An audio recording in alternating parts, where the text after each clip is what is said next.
Hello दोस्तों, आज हमारी सरस्वती पांडे की चौथी क्लास है। आज हमको भारोपीय इतिहास पढ़ना था। भारोपीय इतिहास, भारोपीय परिवार। हमने कल भौगोलिक क्षेत्र देखा था। 4 भौगोलिक क्षेत्र के अंतर्गत 18 भाषा परिवार थे। 18 भाषा परिवार में यूरेशिया भौगोलिक क्षेत्र है तो उसके अंतर्गत 10 भाषाएं थी, आपने देखा। और अफ्रीका भूखंड था तो उसके अंतर्गत 3 भाषा परिवार थे। प्रशांत महासागर था तो उसके अंतर्गत वो 4 भाषा परिवार था। और अमेरिका भूखंड के अंतर्गत 1 भाषा परिवार था। आज हमको क्या देखना है? भारोपीय परिवार। भारोपीय परिवार को इंडो जर्मनिक आर्य परिवार, भारत हित्ती परिवार नाम से जाना जाता है। भारोपीय परिवार को किस किस नाम से जाना जाता है? इंडो जर्मनिक आर्य परिवार, भारत हित्ती परिवार नाम से जाना जाता है।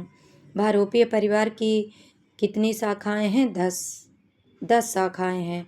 भारोपीय परिवार है क्या पता है? जो यूरेशिया भौगोलिक क्षेत्र था उसमें 10-18 भाषा परिवार थे तो उसमें पहला भाषा परिवार भारोपीय था। उस भारोपीय परिवार के अंतर्गत 10 शाखाएं थी, जिन्हें ध्वनि के आधार पर सतम और केतुम 2 वर्गों में बांटा गया। भारोपीय परिवार की 10 शाखाएं थी तो उस 10 शाखाओं के अंतर्गत 2 भागों में बांटा गया। वो 2 भाग कौन थे? एक सतम था, एक केतुम। एक सतम था और एक केतुम था। ठीक, तो भौगोलिक क्षेत्र कितने थे? 4। भाषा परिवार कितने थे? 4 भौगोलिक क्षेत्र के अंतर्गत 18। और पहला भौगोलिक क्षेत्र क्या था? यूरेशिया। यूरेशिया में कितने भाषा परिवार थे? 10। 10 में पहला कौन था? भारोपीय परिवार। और इसी भाषा परिवार भारोपीय परिवार के कितनी शाखाएं थी? जैसे हमारे परिवार है ना, तो हमारे परिवार में कितनी शाखाएं हैं? 10 शाखाएं। तो वैसे भारोपीय परिवार की कितनी शाखाएं हैं? 10 शाखाएं। और ध्वनि के आधार पर सतम और केतुम वर्गों को बांटा जाता है। अच्छा, एक बात यहाँ मजे की ये है कि जो भारोपीय परिवार की जो 10 शाखाओं में ध्वनि के आधार पर सतम और केतुम को बांटा है, ये बांटा किसने? तो अस्कोली ने बांटा। अस्कोली ने बांटा, इधर उधर के लोग नहीं बांटे, अस्कोली ने बांटा। सतम में 4, केतुम में 6। जैसे भाषा परिवार हमारा क्या था? पारिवारिक वर्गीकरण में 6 विशेषता होती है, उसी तरह हमारा जो केतुम है वो 6 है और सतम जो है 4 है। तो सतम 4। तो अब आप सतम को कैसे, सतम में कौन कौन सा भाषा की शाखाएं हैं? एक भारत ईरानी की शाखा, एक बाल्टो स्लाविक की शाखा, तीसरा अर्मेनी की शाखा, चौथा अल्बानी की शाखा। अल्बानी को ही इलीरियन कहा जाता है। अल्बानी को क्या कहा जाता है? इलीरियन। अगर आपको थोड़ा भी मत दिमाग में आए, भुलाए कि अल्बानी को इलीरियन कहा जाता है तो कैसे याद करें? तो बानी नाम की लड़की थी ना, उसको इल्ली पड़ गई थी, बानी को इल्ली पड़ी थी, तो अल्बानी को इलीरियन कहा जाता है। सतम में 4, भारत का जो ईरानी है उसी को आर्य कहता है। अब सतम को आप कैसे याद करेंगी पता है? भारत का ईरानी बाल्टी लेकर अर्मीनी अल्बानी को देने जाता है। भारत का ईरानी आता है, बाल्टो लेता है और अल्बानी को देता है। अल्बानी लो बाल्टो ले लो, तो बाल्टी लेता है। भारत का ईरानी है, बाल्टो स्लाविक, अरबीनी और अल्बानी। अल्बानी को और क्या कहा जाता है? इल्लीरियन। बानी को इल्ली पड़ गया। तो सतम के अंतर्गत 4 है, 4 भाषा शाखाएं हैं। 4 शाखा में कौन कौन सा है? 4 शाखा में एक तो ये भारत का ईरानी है, उसको बाल्टी लिया और पहले अल्मीनी को दिया, फिर अल्बानी को दिया और अल्बानी को ही इलीरियन कहते हैं, उसको इल्ली पड़ा था। पर केतुम वर्ग को क्या कहते हैं? केतुम के अंतर्गत 6 भाषा, क्योंकि केतु छा गया था। केतुम जर्मनिक जर गया, केल्टिक लिया, ग्रीक, तोखरी, हिटाइट, इटालिका, जर्मनिक, पता है? केतुक जर गया, केल्टी लिया था। केतली आप लोग जानते हैं ना, केतली लिया जाता है। केतली में क्या रखा जाता है? ग्रीन टी रखा जाता है। तो हिट हो गया। और ईटा, ईटा इटालिक वाले, तो जर्मनी के वो केतु जो है जर्मनी जाता है केतली लेके, वहाँ ग्रीन टी रखा है तो हिट हो जाता है इटालिका में। तो ये 6 भाषा परिवार हैं।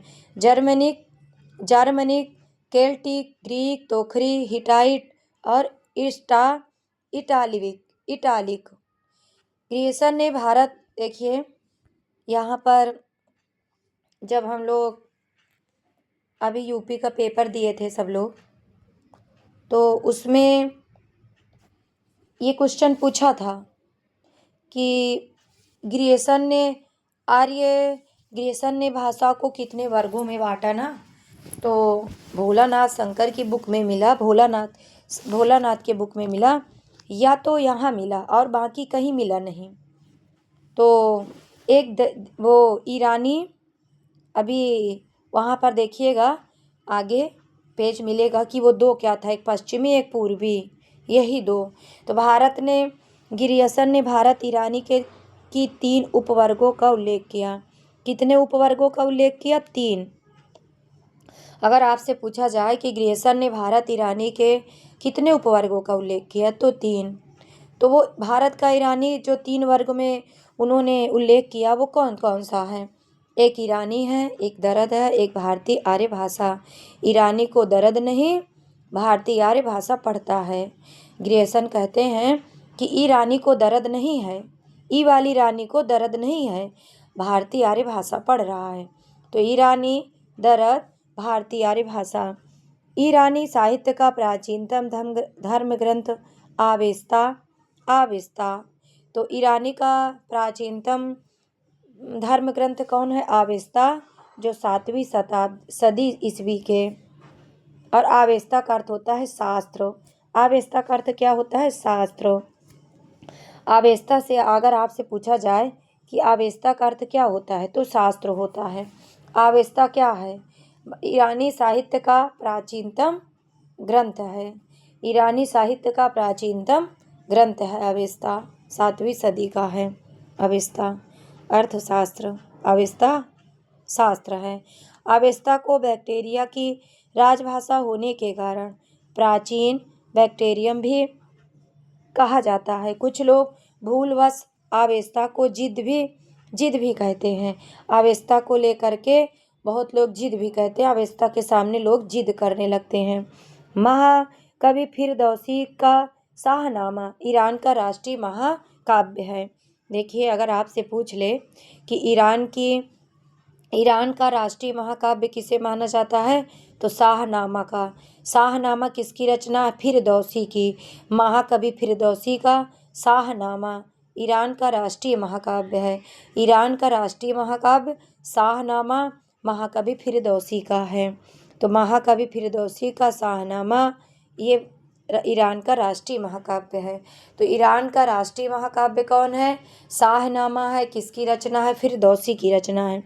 ईरानी भाषाओं का वृक्ष वंश प्रस्तुत किया गया। और किसने प्रस्तुत किया पता है? यही किए थे ग्रीसन ने। ये सब ग्रीसन की विशेषता है। ईरानी भाषाओं के वंश वृक्ष को प्रस्तुत करते हुए कहा गया, क्या कहा? कि ईरानी भाषाएं पश्चिमी और पूर्वी, जो अभी टीजीटी में पेपर में पूछा गया था, यहीं से पूछा था। पश्चिमी और पूर्वी यही 2 था। आप टीजीटी में पेपर में देखी थी ना कि क्या बोलते हैं, ग्रीसन ने कितने वर्गों में बांटा है भाषा को, तो 2 वर्गों में, एक पश्चिमी एक पूर्वी, यहीं से पूछा था।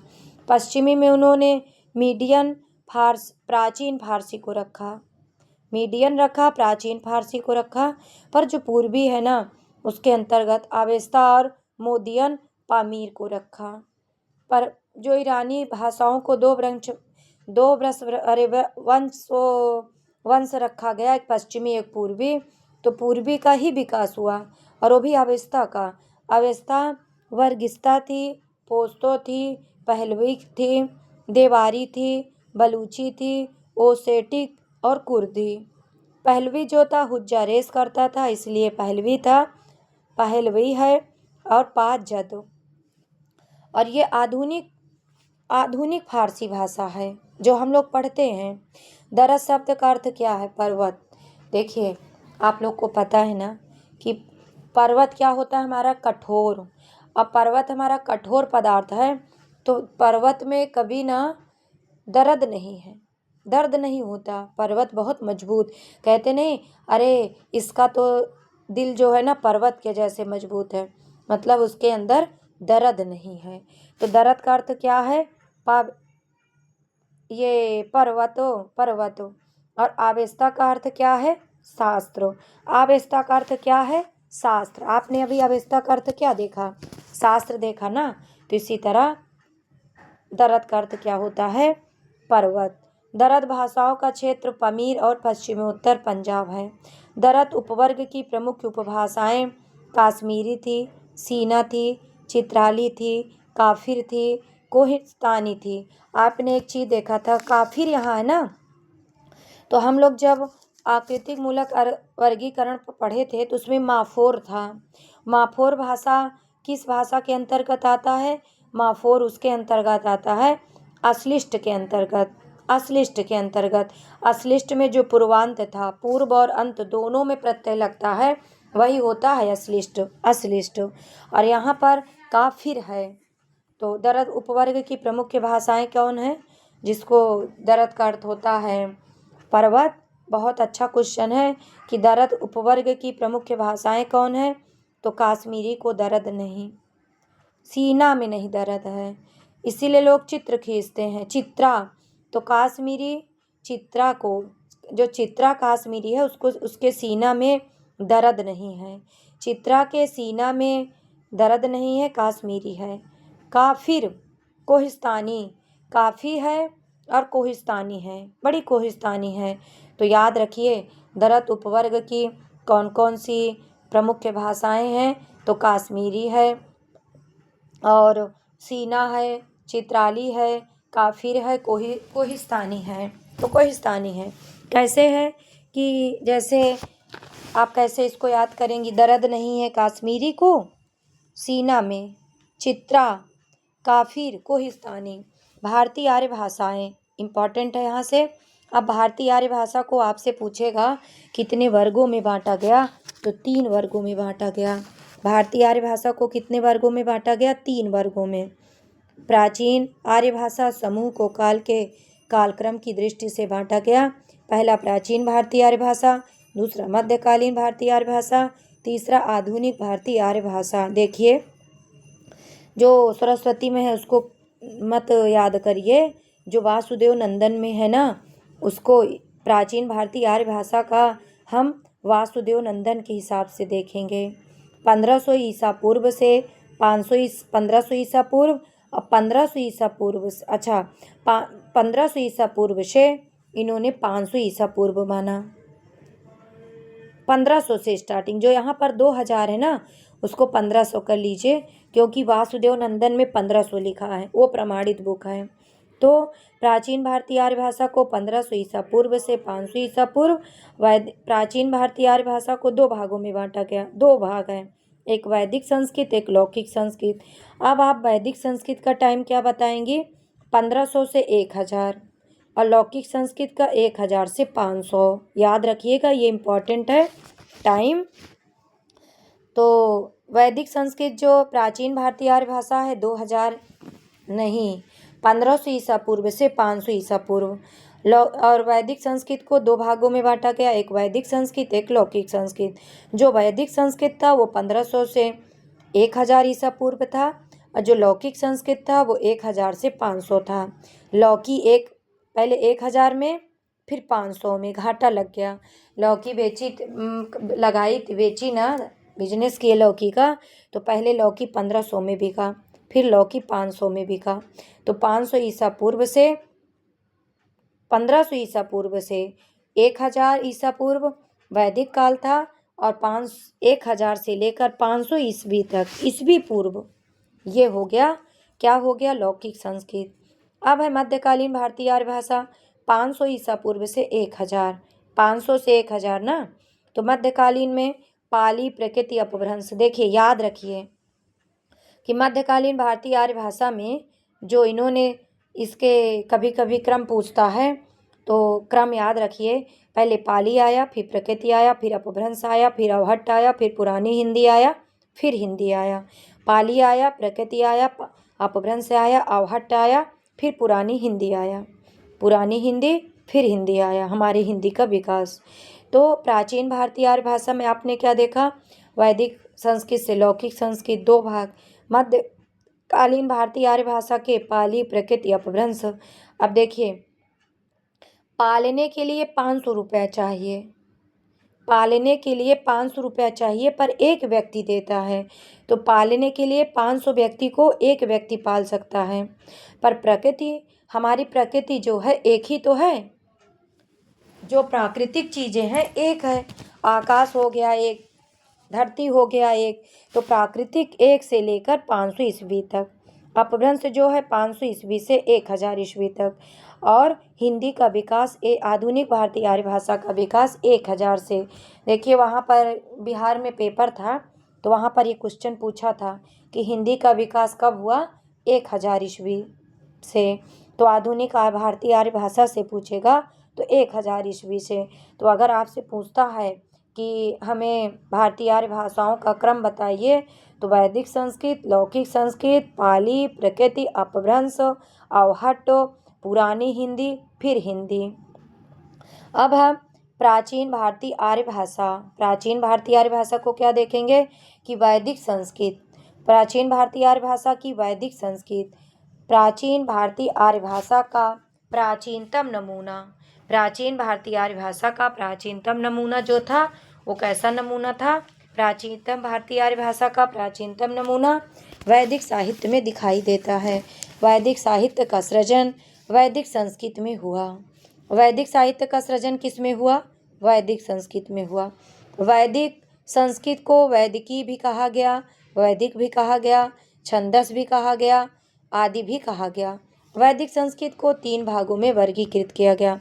वैदिक संस्कृत आपको पढ़ना है तो संहिता पढ़िए, ब्राह्मण पढ़िए, उपनिषद पढ़िए। संहिता, ब्राह्मण, उपनिषद। देखिए संहिताएं कितनी हैं, 4 हैं। ब्राह्मण कितने हैं, 4 हैं। उपनिषद कितने हैं, 108 हैं। उपनिषद कितने हैं, मुख्य रूप से 108 हैं। पर 108 में उपनिषद कौन से, कितने उपनिषद मुख्य हैं, तो कुल 12 उपनिषद, 108 में 12 उपनिषद प्रमुख हैं।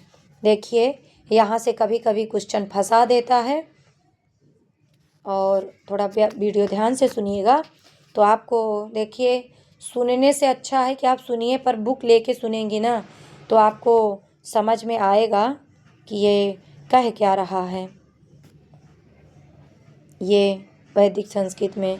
तो यहाँ पर क्या है, वैदिक साहित्य में दिखाई देता है। हमने क्या देखा कि जो प्राचीन भारतीय आर्य भाषा है वो वैदिक संस्कृत में दिखाई देता है। वैदिक प्राचीन भारतीय आर्य भाषा का विकास, प्राचीनतम नमूना वैदिक संस्कृत में दिखाई देता है। ठीक, वैदिक संस्कृत का सृजन वैदिक संस्कृत में हुआ। वैदिक संस्कृत को वैदिकी भी कहा गया, छंदस भी कहा गया और छांदस भी कहा गया। वैदिक साहित्य को 3 वर्गों में बांटा गया। एक संहिताएं थी जो 4 थी, ब्राह्मण था वो भी 4 था, उपनिषद था 108 था, जिसमें से 12 उपनिषद प्रमुख हैं। संहिता विभाग में ऋग, संहिता विभाग में ऋग संहिता, आप देखिए जितने 4 वेद होते हैं ना, तो चारों वेदों में संहिता लगा दीजिए तो 4 संहिता बन जाएगी। जैसे ऋग्वेद होता है तो ऋग संहिता, यजुर्वेद होता है तो यजुर संहिता, साम वेद होता है तो साम संहिता, अथर्व वेद होता है तो अथर्व संहिता। तो संहिताएं याद करने की कोई ज़रूरत नहीं है, 4 वेद याद होते हैं तो 4 वेद में संहिता लगा दीजिए, 4 हो गया 4 संहिता। महत्व की दृष्टि से प्रधान ऋग संहिता है। एक का शाब्दिक अर्थ होता है स्तुति करना। देखिए ऋग संहिता का शाब्दिक अर्थ क्या होता है, स्तुति करना। आपने 3 चीज देखा, दरद का अर्थ क्या होता है, दरद का अर्थ क्या होता है, पर्वत। ठीक, फिर आपने क्या भी देखा था पीछे कि देखो मुझे भी थोड़ा ध्यान नहीं आ रहा है। हाँ, अवेस्ता का अर्थ क्या होता है? शास्त्र। अवेस्ता का अर्थ क्या होता है? शास्त्र। और रिक का अर्थ क्या होता है? शाब्दिक स्तुति करना। रिक का शाब्दिक अर्थ स्तुति करना। रिक ने स्तुति किया। किसने स्तुति किया? तो अगर आपसे पूछ ले पेपर में कि रिक का शाब्दिक अर्थ क्या होता है? स्तुति करना। ऋग्वेद में 10 मंडल हैं। कितने मंडल हैं? 10 मंडल हैं। सूक्ति कितनी है? 10 28। और ऋचाएँ कितने हैं? 10 580। बहुत अच्छा क्वेश्चन है। अगर आपसे पूछता है कि ऋग्वेद संहिता में कितने मंडल हैं, कितने सूक्ति हैं, कितने ऋचाएँ हैं, तो एकदम आसान से ऋग्वेद में 10 मंडल हैं। 10 मंडल हैं, 10 उंगलियां होती हैं ना। तो आपको ये पता है कि जो हमारी 10 उंगलियां होती हैं उसमें सारे देवी देवता रहते हैं। जैसे सूर्य होता है, शनि होता है, बुध होता है। हमारे 10 उंगलियों में 10 देवता रहते हैं। 10 देवता 10 मंडल के लोग रहते हैं। तो 10 मंडल है ऋग संहिता में। अब आप सूक्ति कैसे याद करेंगी? 10 में 28 लगा लीजिए तो 10 28 सूक्ति हो गया। अब आप ऋचाएँ कैसे याद करेंगी? 10 में 580 लगा लीजिए तो 10 580 क्या हो गया? ऋचाएँ हो गई। तो एकदम आसान सा। ऋग संहिता का अर्थ क्या होता है? ऋग संहिता स्तुति है। ऋग संहिता में कितने मंडल है? 10 मंडल है। ऋग संहिता में कितने वो क्या बोलते हैं सूक्ति है? तो 10 में 28 लगा लीजिए, 10 28 सूक्ति है। वो ऋग संहिता में कितने ऋचाएँ हैं? तो 10 में 580 लगा लीजिए तो 580 ऋचाएँ हैं। 10 मंडल 10 सूक्ति, 10 28 सूक्ति और 10 580 ऋचाएँ। इसके सूक्त तो प्रायः यज्ञों के अवसरों पर पढ़ने के लिए देवताओं की स्तुतियों से संबंध रखने वाले गीतात्मक काव्य हैं। तो अगर आपसे पूछे कि यज्ञों के अवसर पर पढ़ने के लिए देवताओं, जैसे यज्ञ वगैरह करवाते हैं हम लोग, तो उसमें जो देवताओं की स्तुति की जाती है वो गीतात्मक काव्य कौन सा है? तो ऋग संहिता है। कितने मंडल हैं? 10 मंडल हैं। कितनी ऋचाएँ हैं? 10 में 580 जोड़िए तो 580, 10 580 ऋचाएँ हैं। कितने सूक्ति हैं? तो 10 में 28 जोड़ दिए, 10 28 वो सूक्ति हो गया। कौन सी ऐसी संहिता है जिसमें देवताओं की स्तुति के संबंध में रखने वाले गीतात्मक काव्य लिखे जाते थे? तो ऋग संहिता में। यजुर संहिता में यज्ञों के कर्मकांड में प्रयुक्त, ये पूछा जाता है सारे क्वेश्चन, मंत्र पद्य और गद्य दोनों में संग्रहित है। तो अगर आपसे पूछ ले कि किस संहिता में कर्मकांड जो हैं गद्य और पद्य दोनों रूप में संग्रहित है, तो यजुर संहिता में। यजुर संहिता कृष्ण एवं शुक्ल 2 रूप में सुरक्षित है। जो यजुर संहिता है ना, यज्ञ कृष्ण के लिए भी यज्ञ से यजुर, शुक्ल के लिए भी वो यज्ञ से यजुर, 2 भागों में है ये सुरक्षित। कृष्ण यजुर्वेद संहिता में मंत्र भाग और गद्य पद्य व्याख्यात्मक भाग साथ साथ संकलित किए गए, परंतु जो शुक्ल यजुर्वेद संहिता है केवल मंत्र भाग संग्रहित है। जो शुक्ल यजुर्वेद है ना, उसमें केवल शुक्ल जी यजुर्वेद देख करके मंत्र भाग संग्रहित करते हैं। सामवेद में सोम यागों में बीड़ा के साथ गाए जाने वाले सूक्तों को गेय पदों में रूप सजाया गया। देखिए सामवेद में क्या है? बीड़ा गायन। सामवेद में पता है क्या है? गायन है। डायरेक्ट आप याद रखिए कि सामवेद में गायन है। जैसे अभी हम लोग कोई प्रोग्राम करते हैं, आप लोग भी प्रोग्राम करती होंगी, ऐसी बात नहीं है, तो आप उस प्रोग्राम के माध्यम से गाना कब गवाते हैं? दिन में कि शाम को? शाम को गवाते हैं ना। तो जहाँ कहीं भी आपको गान दिखाई दे तो वो सामवेद है। सामवेद में सोम यज्ञों में बीड़ा के साथ गाए जाने वाले सूक्तियों को गेय पदों के रूप में सजाया गया है। तो शाम को ना हम लोग गाना गवाएंगे, कहते नहीं शाम को आइएगा हम गाना गवाएंगे। तो सामवेद में क्या है? गान है। गान बीड़ा बजा के वो भी गाना गाना, वो भी इसलिए गेय पद है। सामवेद में केवल 75 मंत्र है। शाम को 75 लोग आएंगे गाना गाने के लिए तो लड्डू वड्डू बनवा दो, कहते नहीं है कि शाम को गाना गाने के लिए बीड़ा बजा के गाना, जो बीड़ा बजा के गाना गाएगा शाम को उसके लिए कम से कम 75 लड्डू बनवा दो। तो सामवेद में कितने मंत्र है? 75। और ऋग्वेद संहिता में कितने मंडल है? 10। कितनी कितनी सूक्ति हैं, 10 में 28 जोड़ दिए 10 28 सूक्ति है। कितने ऋचाएँ हैं, तो 10 में 580 जोड़ दिए तो ऋचाएँ हो गया। पर साम वेद में कितने मंत्र हैं, 75 लोग शाम को मंत्र पढ़ते हैं, तो बीड़ा बजा के मंत्र पढ़ते हैं। मौलिक ही हैं, बाकी शेष ऋग्वेद संहिता से लिया गया। अगर आपसे पूछे कि सामवेद में कितने मूल रूप से मंत्र है, 75, बाकी उसमें जो जितने भी मंत्र हैं कहाँ से लिया गया, तो वो ऋग संहिता में लिया गया। ऋग संहिता में कितने मंडल, 10, कितनी सूक्ति, 10 28, कितने ऋचाएँ हैं, 10 580। ये अथर्ववेद संहिता जन साधारण में प्रचलित तंत्र मंत्र टोने टुटके को संकलित किया गया। अथर्व नाम का लड़का देखी होंगी, वो क्या करता है पता है, तंत्र मंत्र टोना टुटका। अथर्व जो है तंत्र मंत्र, अगर आपके रिश्तेदार में कोई भी अथर्व है तो जान लीजिए वो उसको मंत्र तंत्र टोना टुटका सभी संकलित है। तो अगर आपसे पूछ ले कि मंत्र तंत्र टोना टुटका किस वेद में संहिता में है, अथर्व संहिता में है। वो ऋग्वेद सामवेद संहिता में कितने मंत्र हैं, 75 मंत्र हैं मूल रूप से। शेष मंत्र कहाँ से लिया गया, तो ऋग संहिता से लिया गया। ऋग संहिता में कितने मंडल हैं, 10, कितनी सूक्ति हैं, 10 में 28 तो 10 28, कितनी ऋचाएँ हैं, तो 10 में 580 तो 10 580 ऋचाएँ हैं। अब है ब्राह्मण भाग में कर्मकांड की व्याख्या की गई। ब्राह्मण 4 ब्राह्मण भी होते हैं ना, तो जो 4 ब्राह्मण थे उसमें कर्मकांड व्याख्या की गई। तो ब्राह्मण भाग में जो ब्राह्मण भाग था उसमें किसका विवेचन किया गया, तो उसमें कर्मकांड का। ब्राह्मण लोग कर्मकांड करते हैं ना, तो वही कर्मकांड भाग की व्याख्या की गई। किसकी व्याख्या की गई, कर्मकांड की व्याख्या कैसे की गई। प्रत्येक संहिता के अपने अपने ब्राह्मण ग्रंथ होते हैं, सभी को पता है। इसके ऋग वेद का इतरीय ब्राह्मण, अब देखिए 4 ब्राह्मण होते हैं ना, तो ऋग्वेद वही ऋग्वेद है जिसमें 10 मंडल और 10 मंडल 128 सूक्ति, 10 मंडल 10 28 सूक्ति और 10 580 ऋचाएँ। वही ऋग्वेद संहिता यहाँ पर बताए कि उसमें ब्राह्मण कौन आएगा, इतरीय ब्राह्मण।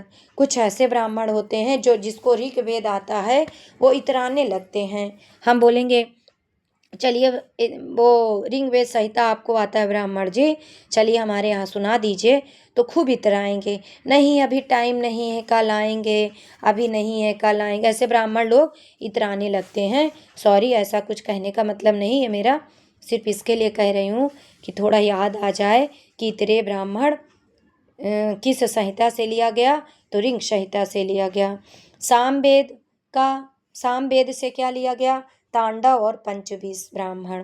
तो तांडव शाम को गान लिया गया है ना। अब ब्राह्मण कहाँ से लिया गया, तो शाम को ब्राह्मण आते हैं 5 और 20, तो तांडव करते हैं। तो सामवेद से तांडव और पंचबीस, तांडव 5 से 20 लोग करते हैं शाम को, तो तांडव करते हैं 5 से 20 लोग, तो पंचबीस और तांडव किसमें का है, सामवेद का। शुक्ल यजुर्वेद का शतपथ ब्राह्मण, सा से शुक्ल और सा से शतपथ ब्राह्मण। कृष्ण यजुर्वेद का तैत्तिरीय ब्राह्मण। देखिए अब इसमें याद करने की कोई वो नहीं है, सा से शतपथ ब्राह्मण, सा से शुक्ल पक्ष। पर जो तैत्तिरीय ब्राह्मण है, आपको पता है ना कि हमारे जो कृष्ण थे उनकी कितनी गोपियाँ थीं, 33,000 गोपियाँ थीं। ये सिर्फ याद करने के लिए है। तो अगर पूछ ले तैत्तिरीय ब्राह्मण तो हमको कृष्ण याद आएंगे, शतपथ ब्राह्मण तो शुक्ल यजुर्वेद याद आएगा। शुक्ल यजुर्वेद में वो क्या बोलते हैं, शतपथ ब्राह्मण, और तैत्तिरीय ब्राह्मण कृष्ण यजुर्वेद में। ब्राह्मण ग्रंथों के परिशिष्ट या अंतिम भाग उपनिषदों के नाम से प्रसिद्ध हुआ। देखिए ब्राह्मण ग्रंथों के जो परिशिष्ट अंतिम भाग है वो किस नाम से प्रसिद्ध हुआ, तो वो किस नाम से प्रसिद्ध हुआ, वो अंतिम है उपनिषद। इसमें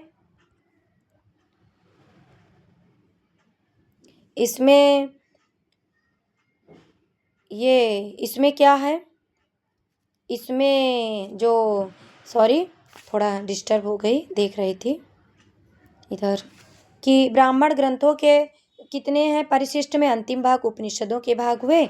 इनमें से वैदिक मनीषियों के आध्यात्मिक एवं पारमार्थिक चिंतन का दर्शन होते हैं। उपनिषदों की संख्या कितनी है? 108 है। 108 हमारे माला में मोती होती है ना, कम 108 मोती होनी चाहिए, तो 108 होता है। किंतु 12 उपनिषद की मुख्य हैं, 12 उपनिषद मुख्य हैं, तो 108 उपनिषद होता है, पर कितने उसमें मुख्य हैं? 12 ही, 12। अब वो 12 कौन से हैं? ईश होता है, केन होता है, कंठ होता है, प्रश्न होता है, बृहद्राणक होता है, इतरे होता है, छंदोग्न होता है, तैत्तिरीय होता है, मुंडक होता है, मंडूक्य होता है, कौशितकी होता है, श्वेता श्वेतेत्तर उपनिषद होता है। देखिए आप सबको पता है कि श्वेता श्वेतेत्तर उपनिषद जो होता है, ये इसमें क्या मिलता है? इसमें भक्ति का सर्वप्रथम उल्लेख मिलता है। अगर आपसे यहाँ पर भक्ति काल का एक क्वेश्चन याद आ गया कि सर्वप्रथम भक्ति का स्वरूप कहाँ मिलता है, तो श्वेता श्वेतेत्तर उपनिषद में। अगर आपसे ये पूछ ले कि सगुण भक्ति का उल्लेख कहाँ मिलता है, तो श्रीमद् भागवत में। और अगर पूछ ले कि निर्गुण भक्ति का उल्लेख कहाँ मिलता है, तो वो श्वेता श्वेतेत्तर उपनिषद में। श्वेता श्वेतेत्तर उपनिषद में निर्गुण भक्ति मिलती है सर्वप्रथम, और श्रीमद् भागवत में सगुण भक्ति मिलती है। अगर आपसे डायरेक्ट पूछ ले कि क्या बोलते हैं भक्ति का सर्वप्रथम उल्लेख कहाँ मिलता है, तो भक्ति सबसे पहले श्वेता करती है। श्वेता, तो श्वेता श्वेतेत्तर उपनिषद में। ऋषियों द्वारा निर्मित सूक्ति दीर्घकाल तक श्रुति परंपरा में ऋषि परिवारों में सुरक्षित रखे जाते रहे, परंतु सैन्य मतलब धीरे धीरे बोलचाल की भाषा से सूक्तों की भाषा मतलब साहित्यिक भाषा की भिन्नता बढ़ती गई। सूक्तों के प्राचीन रूप को सुरक्षित करने के लिए साहित्य के पाठ से संहिता पाठ पढ़ाने के नियम निर्दिष्ट किए गए, और इस प्रकार वेद के विभिन्न शाखाओं की प्रातिशाख्यों की रचना हुई। वेद की कितनी शाखाएं थी? 11:30 होता है ना, तो वेद की कितनी शाखाएं थी? 130 शाखाएं थी। कितनी शाखाएं थी? 130। किंतु वर्तमान में 6 प्रतिशाख्य ग्रंथ हैं। पर जो 6 प्रतिशाख्य ग्रंथ हैं वो कौन कौन से हैं? एक शौनक कृति ऋक् प्रतिशाख्य, एक कात्यायन कृति जो शुक्ल यजु प्रतिशाख्य है, तीसरा तैत्तिरीय संहिता का तैत्तिरीय प्रतिशाख्य, और चौथा मैत्रेयी संहिता का मैत्रेयी प्रतिशाख्य जो कृष्ण यजुर्वेद और प्रतिशाख्य है। सामवेद का पुष्प सूत्र, अथर्ववेद का शौनक कृति अथर्व प्रतिशाख्य। इन प्रतिशाखाओं में अपनी अपनी शाखा से संबंधित इन्होंने वर्ण विचार उच्चारण पद पाठ आदि का पर विस्तार से प्रकाश डाला।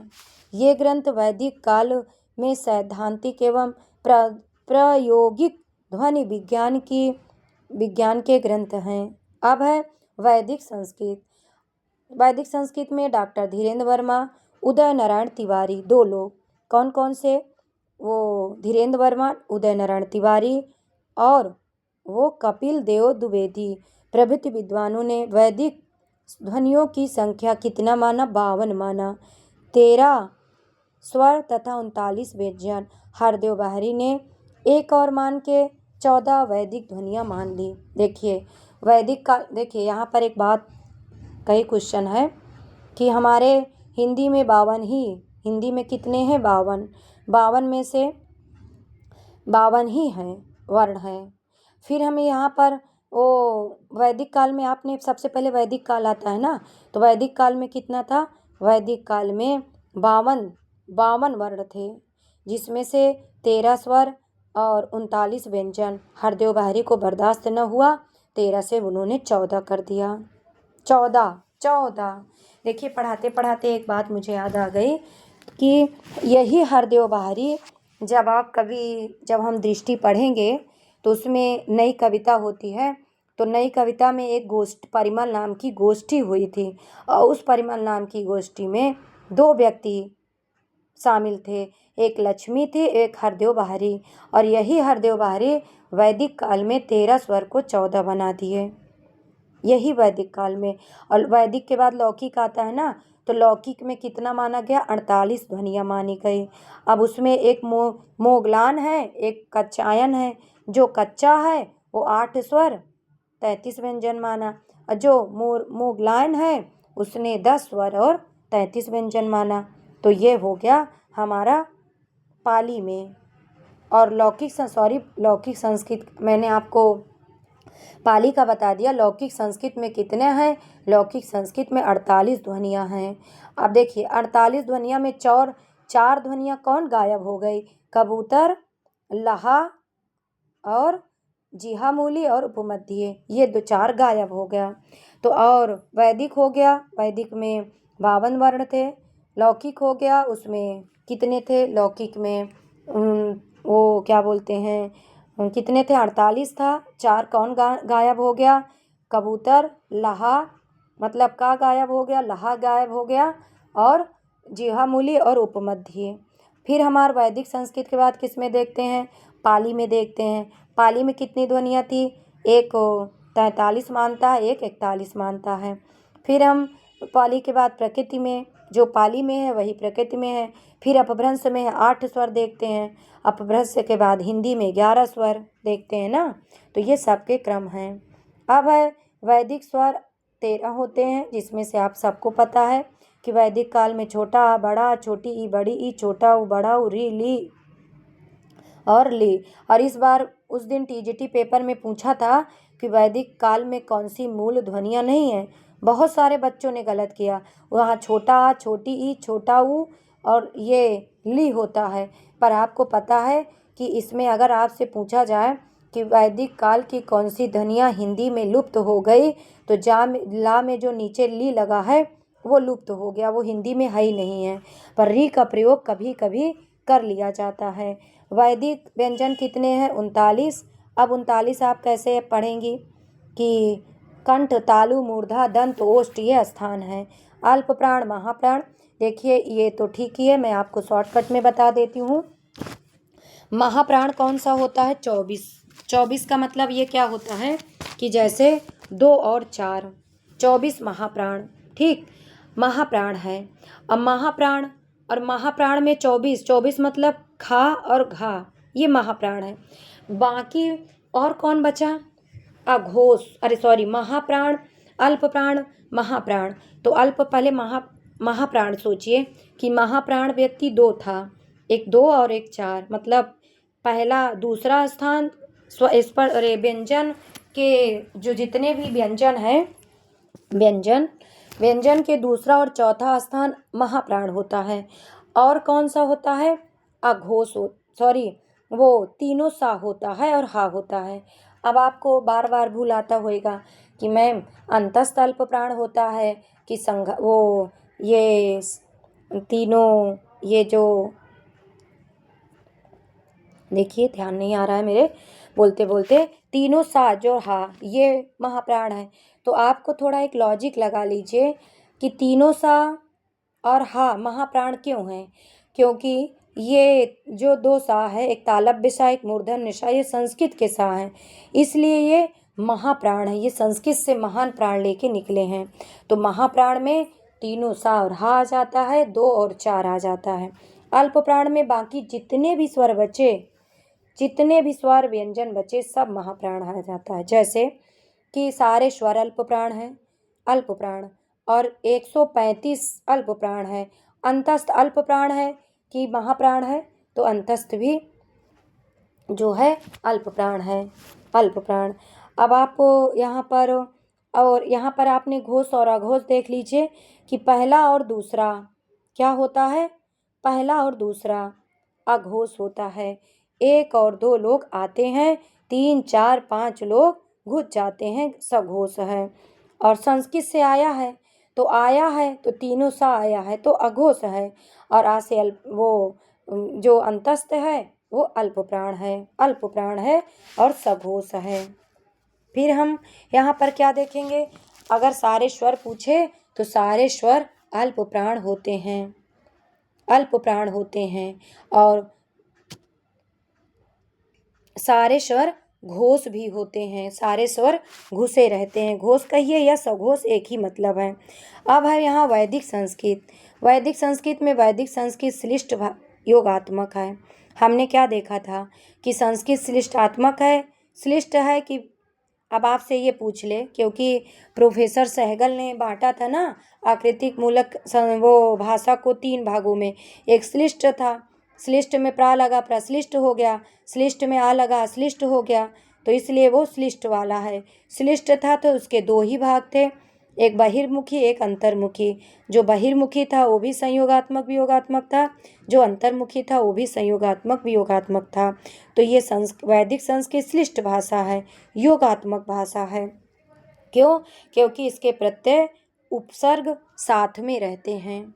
वैदिक संस्कृत में संगीतात्मक बलाघात दोनों की स्वराघात मौजूद हैं। वैदिक संस्कृत में 3 लिंग, पुल्लिंग स्त्रीलिंग नपुंसक लिंग, 3 वचन, 1 वचन, 2 वचन, बहुवचन, 3 वाच्य, कर्तवाच्य, कर्मवाच्य और भाववाच्य, 8 विभक्तियां कर्ता, संबोधन, कर्म, करण, संप्रदान, अपादान, संबंध, अधिकरण का प्रयोग हुआ।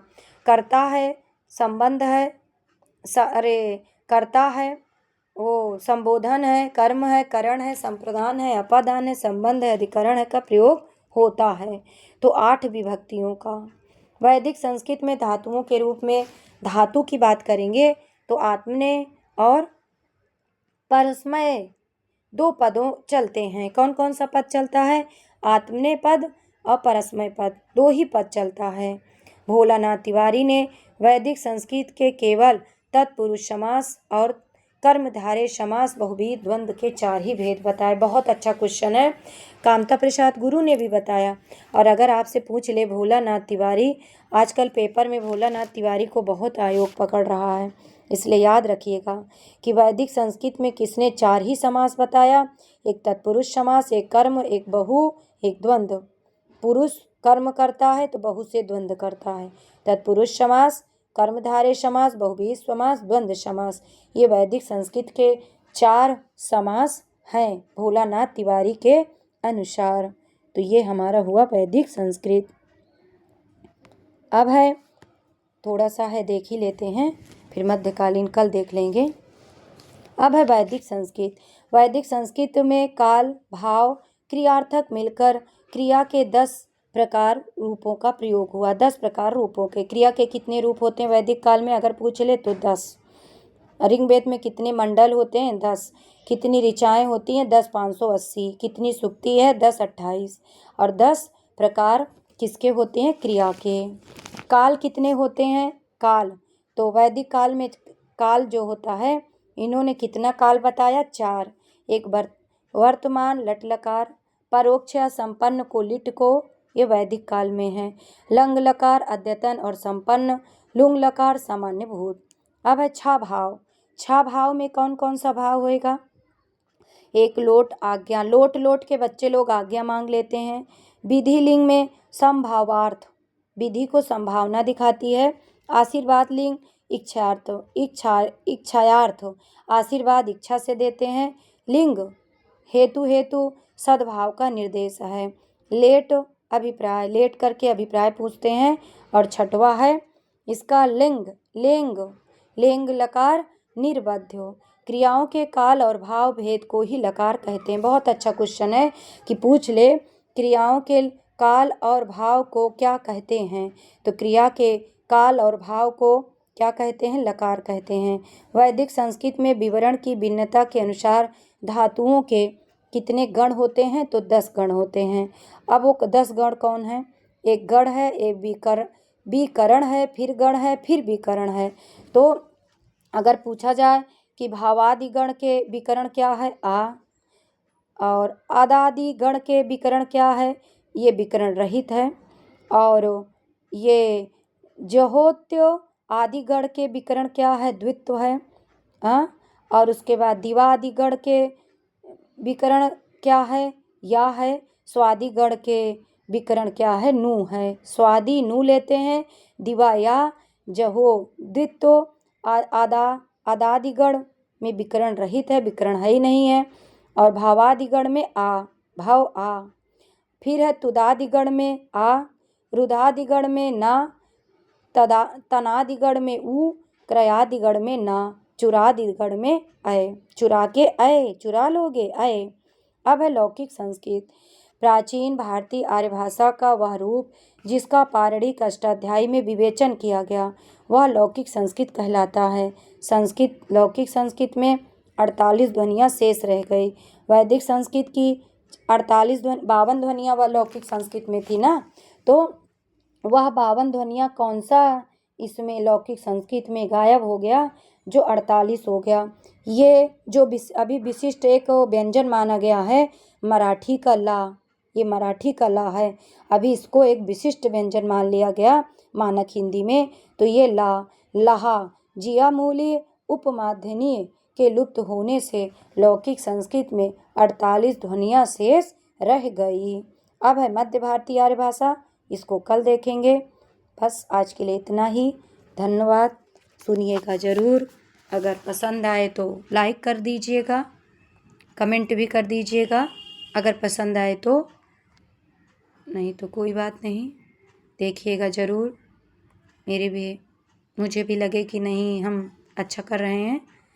धन्यवाद सभी को। आज के लिए इतना ही, फिर कल देखते हैं।